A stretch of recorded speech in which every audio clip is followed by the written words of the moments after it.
ఒక ఉద్యోగం అని ఉన్నదా?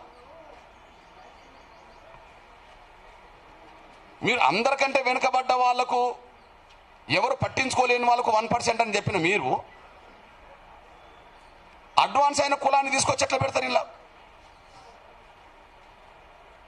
మీకు ఒక విషయం చెప్తున్నా, ఇదే గంటా చక్రపాణి మాలలుగా అందరినీ ఆర్గనైజ్ చేయడానికి ఇంటర్నల్ ప్రయత్నం చేసిండు, కానీ వాళ్ళ సొంత కులస్తులకు ఫోన్ల ద్వారా ఏం చెప్పిండంటే, మనం మాలల్లో పోవద్దు, మాలల్లో పోతే మనకు అవకాశాలు రానివ్వరు, మనం ఏ గ్రూప్ కోరుకుందాము అందులో నేను చేర్పిస్తా, ఓకే మీరు పంపాలని రాసుకోండి అని చెప్పి అందరిని గైడ్ చేశాడు, ఫోన్ల ద్వారా గైడ్ చేశాడు. కాదని చెప్పండి, నేను నేను నేను చెప్తున్నా, ఆయన ఎవరెవరు ఫోన్ చేసిండో నేను చెప్తా.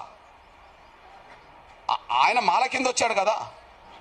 ఈ విషయం ఎందుకు చెప్తున్నంటే, అంతకుముందు ఏబిసిడి జరిగినప్పుడు ఈ పంబాలనే కులం ఎందులో ఉన్నది?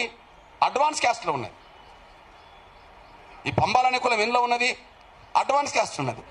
అంటే అభివృద్ధి చెందిన కులాల లిస్టులో ఉన్న వాళ్ళను అందరికంటే వెనుకబడ్డ కులాల లిస్టు ఎట్లా చేస్తారు? ఆ కులాన్ని ఒక కులంలో 2500 మంది ఉన్నా ఒక ఉద్యోగం ఉండదు. ఒక కులంలో 1000 మంది ఉంటారు, 100 ఉద్యోగస్తులు ఉంటారు, ప్రొఫెసర్లు ఉంటారు. అంటే వెనుకబాటు ప్రాతిపదిక మీదనే 1% కేటాయిస్తే అడ్వాన్స్ అయిన కులం నుంచి తీసుకొచ్చి ఎట్లా పెడతారు? మీరు చూడండి, మధ్యస్థంగా లబ్ధి పొందింది షెడ్యూల్ కులాలు అంటేనే మాదిగల కింద కులాలు వస్తారు. కానీ మెరుగైన ప్రయోజనం పొందిన షెడ్యూల్ కులాలను మీరే పెట్టారు కదా. మెరుగైన ఫలితాలు పొందిన అంటే వాళ్ళ జనాభా కంటే మించి పొందిన వాళ్ళని అంటారు కదా. మరి అంతకుముందు వీళ్ళు ఇంట్లోనే ఉన్నారు కదా, పంబాల అంతకుముందు బాగా అడ్వాన్స్ అయిన లిస్టులోనే ఉన్నారు కదా.